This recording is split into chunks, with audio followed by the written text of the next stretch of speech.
Evergreen Solutions, we're a national public sector consulting firm. We've done work in over 42 states, 43 states actually, as of recently. And we're very competent and experienced in human resource consulting. That is our main focus. As well as the other side of that focus is public sector. So city governments, county governments, and then schools, either K-12 or higher ed organizations as well. So the goals of the study is to review the current classification and compensation system. Basically, we're looking at both how positions are compensated, but also what those positions actually, the functions those positions actually perform, so that we can have a better understanding of the distribution of the internal equity here. Also, we're going to survey peer organizations so we can make sure that you guys here at Wake are being compensated fairly in the external market as well. So we're doing an inside and an outside piece, which is always important when doing a class and comp study. And finally, we're going to make recommendations that will help improve that internal and external equity we talked about. And hopefully we'll make it better for everybody. All right, so what we're asking you guys to do is to do a couple things. Attend an orientation session, so thank you for doing that. We're also asking you to participate in focus groups. Those of you who are participating in focus groups should know already, I believe. And we're also asking every employee to complete the job assessment tool. And that job assessment tool is what we're going to talk about for the majority of the time here today. And then we're also going to be doing a management issues tool for supervisors, department heads, things of that nature. Mainly what that is a way for them to tell us about individual positions that may have either pay grade or classification problems, whatever it may be. And finally, we're going to have some managers, senior managers, participate in department head interviews, that's what we like to call them, just so we can get some more higher level feedback from them as well. All right, so the job assessment tool. What it is our way to gather from each individual employee what the work they perform actually is. So everybody has a job description, or should at least have a job description, but that will never encompass everything you actually do. And so what the job assessment tool does is it's a way for us to capture that information. It also helps us understand some of the physical requirements and other aspects of the position that are needed to adhere to ADA standards, these sorts of things. So what we're going to do is we're going to take that information, determine how the work is organized, and then from the information we gather from the compensation side of things, determine if those positions are being paid fairly. So at this point, I like to tell people, we make recommendations for improvements to the system, the pay system, the grade system, or the classification system, but at no point do we recommend that anybody be paid less than they're currently be paying. That's not part of why we're here. I know some organizations do, but we'll never recommend that anyone's take-home salary actually decrease. So I like to talk about that one here. Gets people at least happier about me. And finally, like I said, we're going to recommend pay levels and pay ranges. Not necessarily grades. We're not certain of any sort of system that we might utilize or recommend, but we will certainly be looking into that. All right, so the JAT. It's an online tool, so as such, it's available 24 hours a day, 7 days a week, and it can be done from any computer that has internet, naturally. I actually had someone try to fill it out one time. They called me. They were just insisted that the link we sent them was not working. They did not have internet on their computer. So I'd like to point that out. The JATs will be administered from March 30th through April 10th for employees, and then supervisor's review period will begin on the 13th till 2 weeks after that, till the 24th. We're going to talk a little bit more about the supervisor review period, but it's not a way for the supervisor to just erase everything you said.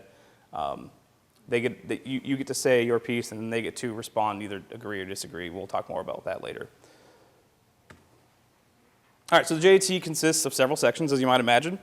The first is a job overview, which is just a very basic summary where you tell me in 3 to 4 sentences what your position is. It's one of those, if you were at a party at someone's house and someone walked up to you, never met, and they asked you what you do, that would be the explanation we'd be asking for there.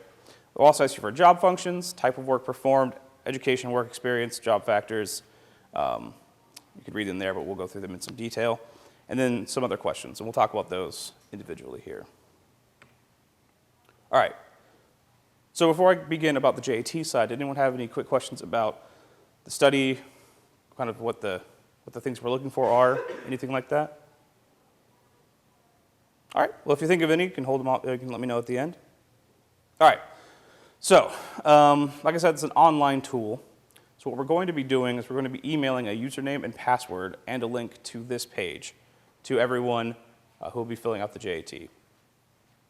Your organization should be selected, but if it's not, you can find it there. And we'll give you username and password to enter here. Fairly straightforward, as I'm sure you had to log into your email. It'll look familiar. All right.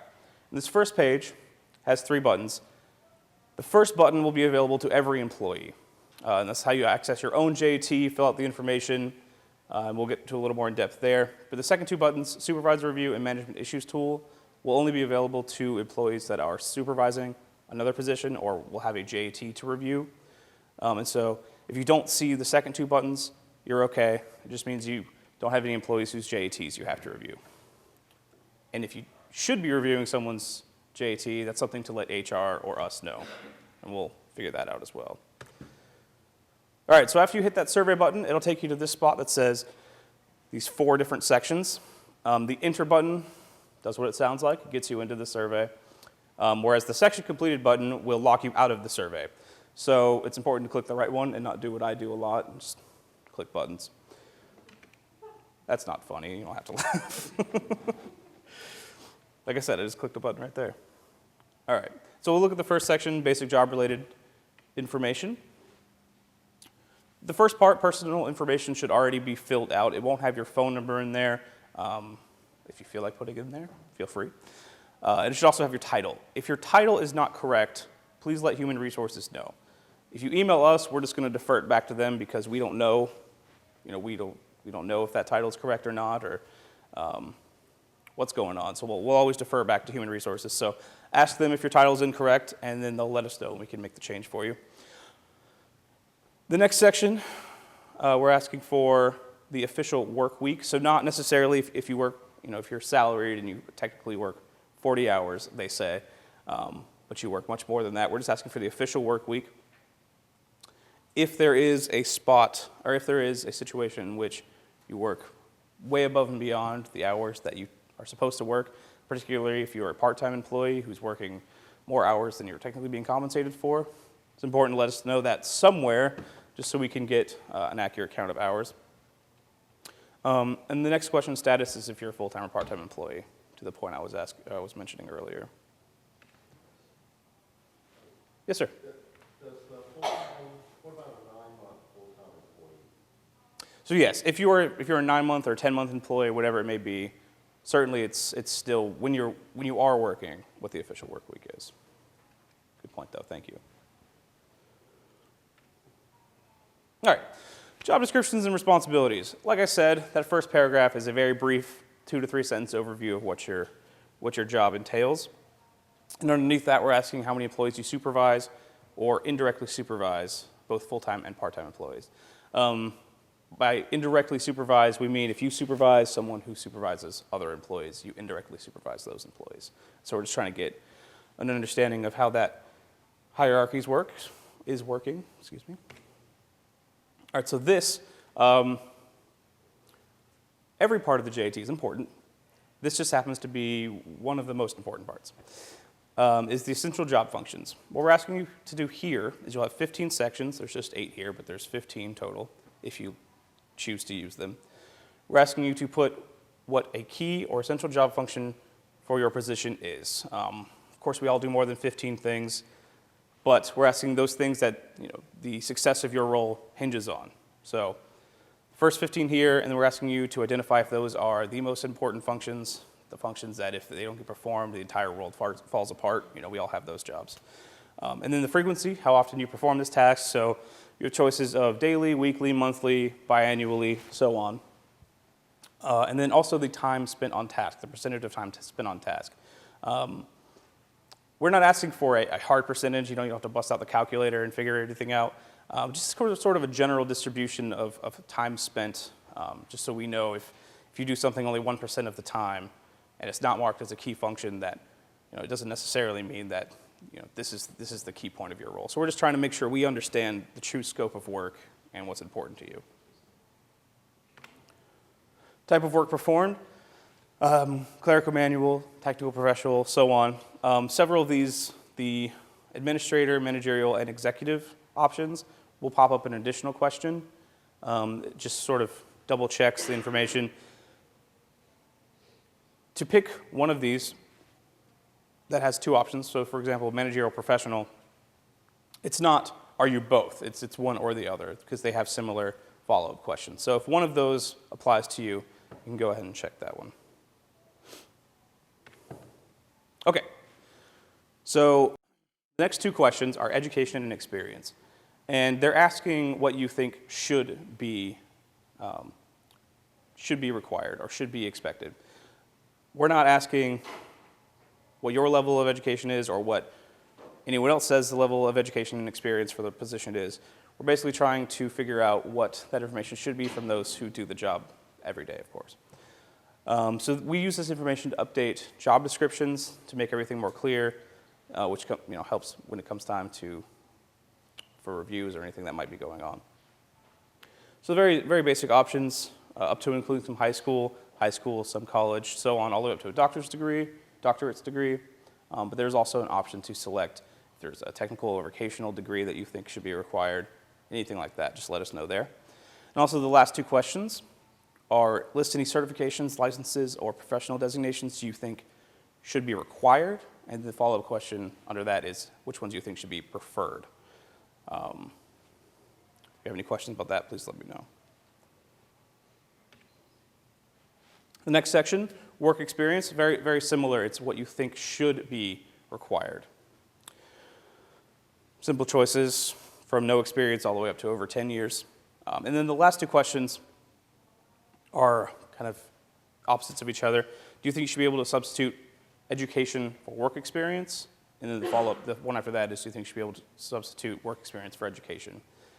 So, we all know that sometimes no amount of education will prepare you for what you actually have to do. And sometimes a technical education is necessary, and just having performed a certain role might not be enough. So this is where we try to capture that information. Okay, so these are the 5 factors I referred to we're going to go through now. The first one is leadership. They are fairly dense with text, so I'm not going to read them all to you. But if you do have any questions at the end, we can certainly go back through, so please let me know. So the first one is leadership. What we're asking you to do here is to select one of these 8 options as the closest match, and then check any number that may apply beyond that.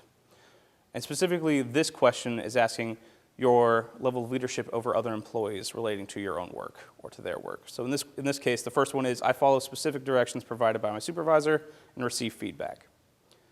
Fairly basic. And then towards the middle, we have, I work from a general outline of duties and responsibilities, and other employees assist me. And at the very end, that whoever checks that might determine overall strategy and long-range goals for the organization. So you can see there increasing levels of leadership and responsibility within the organization. So just pick a closest match there, and then at the bottom, where it's bolded, it asks to fill out, for you to add any other information to either justify your selection or explain why you picked one and not the other, whatever you'd like to add. These are all read by people, and by people I do mean me. So if you have anything you want to add there about your thought process or what's going on, please write it in there. I will read it, and it helps us understand exactly what you were thinking. Working conditions, same question set up as leadership, but this one is asking about what it sounds like, working conditions. Do you work in a safe environment, as in the first one, or in a dynamically changing environment, which I suppose would apply to a stockbroker? That profession's gone, isn't it? All the way up to, in the middle there, I deal with crisis situations, so your police officers or other people who might deal with crisis situations that I'm not thinking about right now. And then finally at the end, I regularly make decisions that could lead to major community or organizational consequences. So working conditions for your position. And as always, there's a place at the bottom to let us know if you have any thoughts. So complexity. This question, I generally get the most questions on. We're asking about the level of, I can't say complexity, the level of technical information or technical skill or whatever it may be that your position requires. So The first one is very simple. I perform specific clerical or manual tasks, all the way up to, again, I develop long-range policies and allocate funds. So if you want to read through those when you're going through your own JAT, it is a lot of information, but it's important that we get the correct information. A good way to approach these is if you are reading through them and they all apply to you, and then you find one that doesn't apply to you, it's usually the one right before that. And if you find yourself wavering between two selections, again, please let me know in the bottom, and I can figure out how to address those, or I'll get in contact with you if I'm not able to figure it out. Decision making. So this is the fourth one. It refers to your level of autonomous decision making. Do you follow basic guidelines for activities? Do you perform routine functions? Do you perform work that involves high-level issues? This is where we capture this sort of information here. And then relationships. Your relationships and working situation among other employees. So do you work alone in the first question, or the case of the first question? Do you oversee and manage more than 2 employees? It's number 4 there, and so on. So just read through those.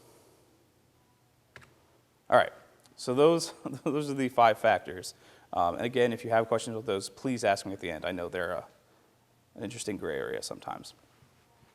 All right, so section 12 is the financial responsibilities. We're asking very simply, do you have any purchasing authority? And if so, to what level, as you see on the right there? But also, do you have any authority to make decisions regarding benefit eligibility and so on? If not, of course, this does not apply to my job. And as always, there's a section at the bottom to explain anything else that might not be encompassed in these selections here. Equipment and machinery. One of these will apply to almost everybody because the second one is the use of small office equipment and copy machines and so on, and all the way through larger machinery. So there's typically an option for everyone here. But we're just asking you to check as many options as apply to your use of equipment and machinery. There's the list of them there.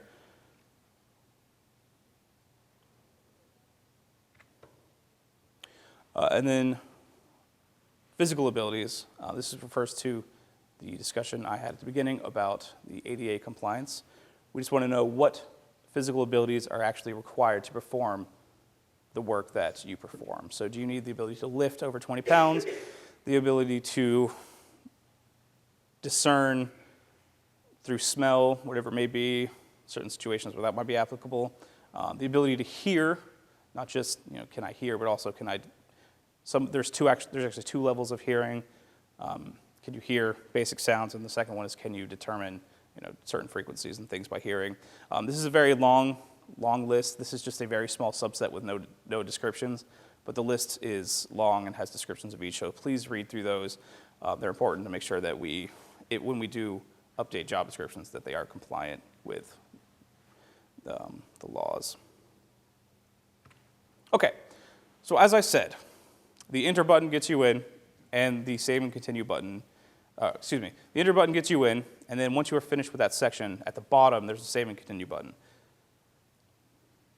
I was doing some practice JATs a while back, and I did not hit save and continue, and it took me a very long time to figure out why I was not saving my information. So it does happen to the best of us. So just make sure you save it at the bottom. Also, the server or the website will time out after about 18 minutes. So if you do have to leave and go do something else, do save it, or you might lose the work that was put in there.